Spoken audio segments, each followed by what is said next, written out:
Yable al portavoz del Zamboanga City Electric Cooperative, Ferdy Rodriguez, kayunway pa sila pwede usa hasta aura con el modular generator set mas kita continuaciones serie de blackout na pueblo.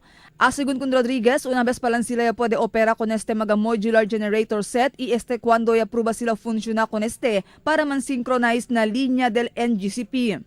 Yan test kami a day before election and with coordination na NGCP, manda kami mantro power around 2 mega.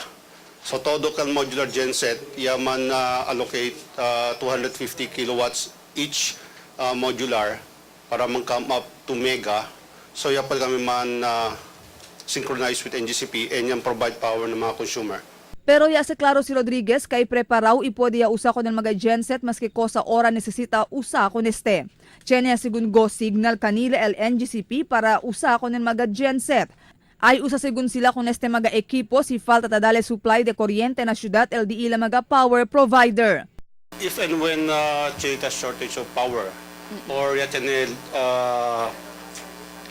transmission line fault na wherein paltal supplied liwag ka natin mga, let's say, for example, mga 10 to 12 mega short kita, pwede man operate el diaton modular genset.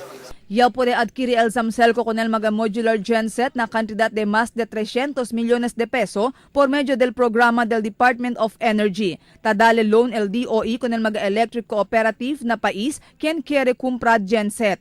Cada mes tapaga cerca 2 millones de peso interest el Samselco na DOE para con mga genset. Intendido mga generator set para man-address con el problema de rotational blackout na ocurre na diferentes mga lugar na país donde incluido el ciudad del Zamboanga. Marifita Mayo, Dateline Zamboanga.